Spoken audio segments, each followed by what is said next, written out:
नमस्कार दोस्तों, online YouTube channel पर आपका स्वागत है। दोस्तों, आज हम लोग जो हमारा जो संसद भवन जो नया बना है, उस नए संसद भवन के बारे में चर्चा करेंगे पुराने संसद भवन की तुलना में। तो दोस्तों, अब जो भारत का जो संविधान है हमारा, उस संविधान के आर्टिकल 79 में या कहें कि अनुच्छेद 79 में संसद भवन के बारे में उल्लेख किया गया है। अनुच्छेद 79 में संसद के बारे में उल्लेख किया गया है और इसमें बताया गया है कि लोकसभा, राज्यसभा और राष्ट्रपति से मिलकर के संसद का निर्माण होगा। फिर बात करें दोस्तों कि ये जो हमारा जो पुराना संसद भवन है और नया संसद भवन है, इन दोनों में हम तुलना करते हैं। तो सबसे पहले इधर लिख लेते हैं हम पुराना संसद भवन या पुरानी संसद, और इधर हम लोग बात करेंगे नई संसद या नया संसद भवन। जो भी परीक्षा की दृष्टि से महत्वपूर्ण प्रश्न बनते हैं, सबसे पहले बात करें कि जो पुराना संसद भवन है, इसका शिलान्यास की अगर हम लोग बात करेंगे तो पुराना संसद का शिलान्यास 12 फरवरी 1921 को जो अंग्रेज था ड्यूक ऑफ कनॉट द्वारा रखी गई। पहली बात करें शिलान्यास की, तो जो पुराना जो संसद भवन है, ये 12 फरवरी 1921 को जो जॉर्ज पंचम जो था अंग्रेज राजा, उसकी याद में रखना जाना था, लेकिन उसका जो प्रतिनिधि बना वो था ड्यूक ऑफ कनॉट। इसलिए जॉर्ज पंचम का प्रतिनिधि ड्यूक ऑफ कनॉट द्वारा 12 फरवरी 1921 को पुराना संसद भवन का शिलान्यास किया गया। और बात करें इसके उद्घाटन की, तो जो इसका उद्घाटन है, ये उद्घाटन की अगर हम लोग बात करें तो ये 18 फरवरी 1927 को अंग्रेज अधिकारी लॉर्ड इरविन के द्वारा किया गया। इरविन के द्वारा इसका क्या किया गया? उद्घाटन किया गया। कब किया गया? 18 फरवरी 1927 को। अर्थात संसद के निर्माण में कितना समय लगा? तो बात करें कितना समय लगा, तो याद रखिएगा इसके निर्माण में लगभग 6 वर्ष का समय लगा। 6 वर्ष और 6 दिन, 6 वर्ष का समय लगा इसके निर्माण में। फिर बात करें कितना खर्चा आया, तो याद रखिए पुरानी संसद के निर्माण में 83 लाख रुपए का खर्चा आया था। 83 लाख रुपए का क्या आया? खर्चा आया। एक बात करें इसका आकार कैसा, तो अगर आकार या आकृति की बात करें पुरानी वाली को, तो इसके आकार गोलाकार माना गया है, जो कि मध्य प्रदेश का जो 64 योगिनी जो मंदिर है, उस मंदिर का डिजाइन लिया गया था। तो गोलाकार था पुराना, जिसको यू आकार के रूप में जाना जाता है। फिर बात करें इसका जो डिजाइन करने वाले कौन थे, तो माना जाता है एडविन लुडविन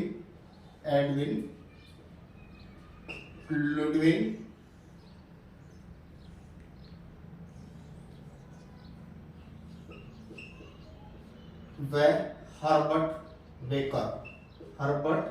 बेकर द्वारा इसका डिजाइन तैयार किया गया था। एडविन लुडविन व हर्बर्ट बेकर नामक जो अंग्रेज थे, उनके द्वारा इसका डिजाइन तैयार किया गया था। अब बात करें दोस्तों जो नया संसद भवन है उसकी, तो नया जो संसद भवन है, इसका अगर हम लोग बात करें शिलान्यास की, तो जो नया संसद भवन है, इसका शिलान्यास कब किया गया, तो याद रखिएगा ये किया गया 10 दिसंबर 2020 को। 10 दिसंबर 2020 को प्रधानमंत्री श्री नरेंद्र मोदी द्वारा इसका नींव का पत्थर या शिलान्यास किया गया। कोविड काल के अंतर्गत दोस्तों लगभग 3 वर्ष और 5 माह इसके निर्माण में लगे। और बात करें इसके उद्घाटन की, तो इसका जो उद्घाटन है, ये उद्घाटन कब किया गया? 28 मई 2023 को तो लगभग 3 वर्ष और 5 माह के अंतर्गत इसका निर्माण किया गया। लगभग कहे कि 60,000 मजदूरों ने लगभग 3 वर्ष 5 माह कार्य किया। बीच में कोविड का समय भी इसमें शामिल किया गया। और बात करें दोस्तों इसका जो निर्माण की अगर हम लोग बात करते हैं तो इसका निर्माण टाटा प्रोजेक्ट कंपनी द्वारा किया गया है। टाटा प्रोजेक्ट कंपनी द्वारा इसका निर्माण किया गया है। फिर बात करें इसकी डिजाइन की, तो इसका जो डिजाइन है ये HCP design and management NCP design and management company के द्वारा, यानी ये कहें कि विमल शाह को इनका संबंध गुजरात से है और विमल शाह के द्वारा जो है इसका डिजाइन तैयार किया गया। और ये HCP design and management company Vimal Shah द्वारा इसका डिजाइन तैयार किया गया। दोस्तों इसके निर्माण में 1200 करोड़ रुपए का प्रावधान रखा गया, जिसमें लगभग 971 करोड़ रुपए का निर्माण कार्य में इसका खर्च माना जाता है। फिर बात करें दोस्तों आकृति कैसी है, तो नया संसद भवन की आकृति त्रिभुजाकार है, याद रखिएगा आकृति त्रिभुजाकार है। और बात करें नया संसद भवन 4 मंजिला है। नया संसद भवन 4 मंजिला है। आकृति की अगर हम लोग बात करते हैं तो इसकी आकृति त्रिभुजाकार है।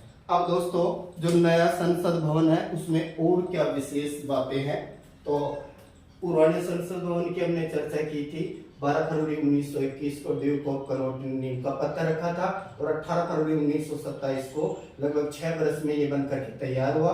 83 लाख का खर्चा आया था। पुराने वाले की आकृति गोलाकार है, जो मध्य प्रदेश के 64 योगिनी मंदिर को आधार मानकर डिजाइन लिया गया है। और पुराने वाले का जो अंग्रेज जिन्होंने डिजाइन तैयार किया था उनमें एडविन लुडविन और हर्बर्ट बेकर को माना जाता है। जबकि नए संसद भवन की हमने जो बात की है उसकी जो नींव का पत्थर है वो 10 दिसंबर 2020 को प्रधानमंत्री नरेंद्र मोदी द्वारा रखा गया और उद्घाटन 28 मई 2023 को किया गया। इसको बनाने में टाटा प्रोजेक्ट जो कंपनी है उसका अहम रोल रहा। डिजाइन तैयार करने में HCP design and management company अर्थात विमल शाह जो गुजरात के हैं उनको इनका प्रमुख डिजाइन करता है, वास्तुकार के रूप में जाना जाता है। इसको बनाने में 1200 करोड़ रुपए के करीबन खर्चा है और आकृति त्रिभुजाकार है और ये 4 मंजिला है। और बात करें दोस्तों इसमें और विशेष क्या है, तो याद रखिए ये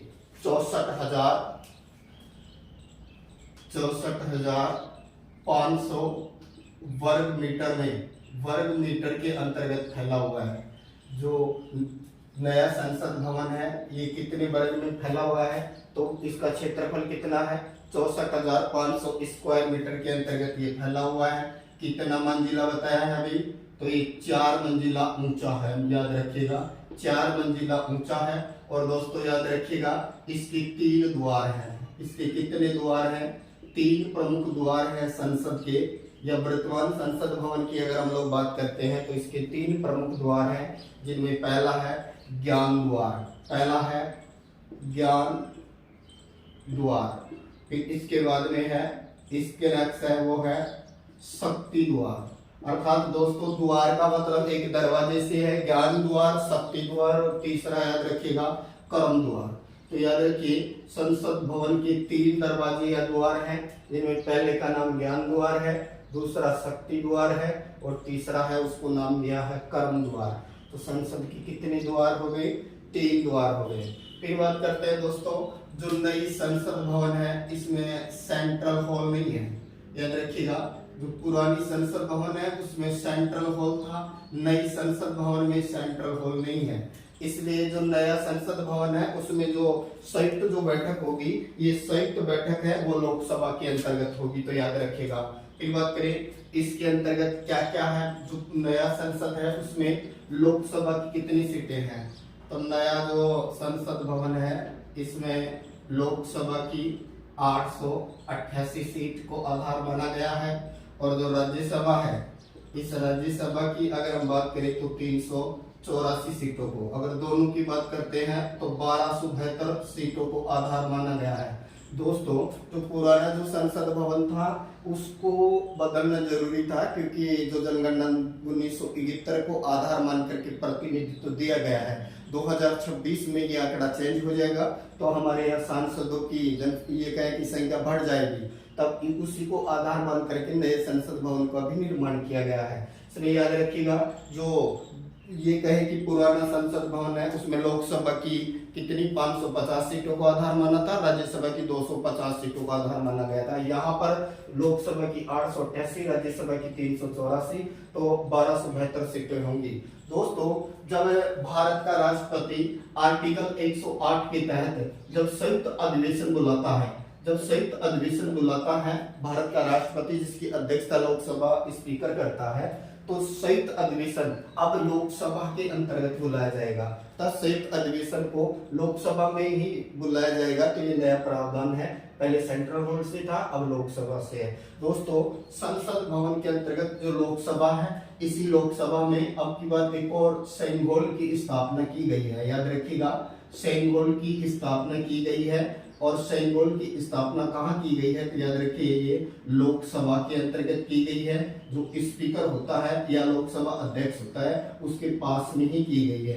ये जो सैनिक हॉल की परंपरा है, ये दक्षिण में चोल साम्राज्य से ली गई है। अर्थात जब भारत आजाद हुआ था, उस समय श्री गोपालचारी से पूछा था माउंटबेटन ने कि मैं कोई चिन्ह देना चाहता हूँ सत्ता का स्थानांतरण के तौर पर, तो श्री गोपालचारी के ये कहें कि एडवाइस पर ये सैनिक हॉल है वो पंडित जवाहरलाल नेहरू को सत्ता के स्थानांतरण के रूप में दिया गया था, जो कि चोल साम्राज्य से संबंध रखता है। तो इस सैनिक हॉल की स्थापना भी लोकसभा के अंतर्गत की गई है दोस्तों। और दोस्तों, बात करें कि जो लोकसभा का जो ये कहे कि जो वर्तमान जो भवन है लोकसभा का, इसके अंतर्गत याद रखिएगा, जो लोकसभा है इसका जो थीम है, डिजाइन जो तैयार किया गया है, ये मयूर के आकार की थीम है। अर्थात मोर की आकार की थीम को आधार बना है।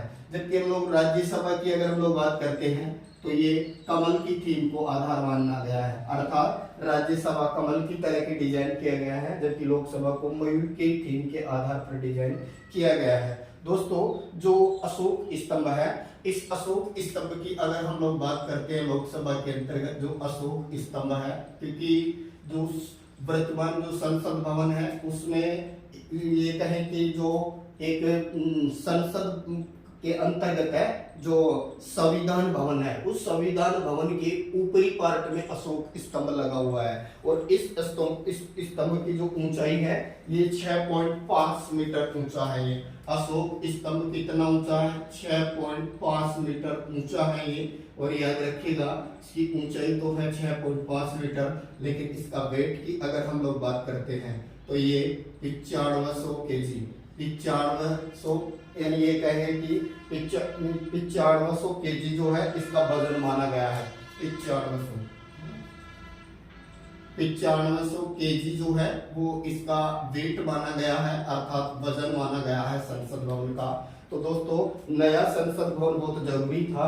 ये संसद भवन को जब ये कहे कि इसका उद्घाटन किया गया, उस समय याद रखिएगा 75 रुपए का सिक्का भी जारी किया गया था। तो याद रखिए, प्रधानमंत्री मोदी ने जब संसद भवन का उद्घाटन किया था तब 75 रुपए का सिक्का भी जारी किया था, जो कोलकाता की टकसाल से ये सिक्का डाला गया है। दोस्तों, इस सिक्के के एक तरफ संसद भवन को दर्शाया गया है। तो याद रखिएगा, सिक्के के एक तरफ है वो संसद भवन को दर्शाया गया है। इसके अंतर्गत सैनिक हॉल की स्थापना। दोस्तों, ये जो नया संसद भवन है इसमें जो कालीन लगी है, ये कालीन जो है इसका संबंध कहाँ से है, तो वाराणसी से है। वाराणसी की नए संसद भवन में क्या लगी हुई है, कालीन लगी हुई है। दोस्तों, हमारे राजस्थान का भी एक किशनलाल नामक व्यक्ति है, वो जाना जाता है किशनलाल, जिनका संबंध बाड़मेर से है।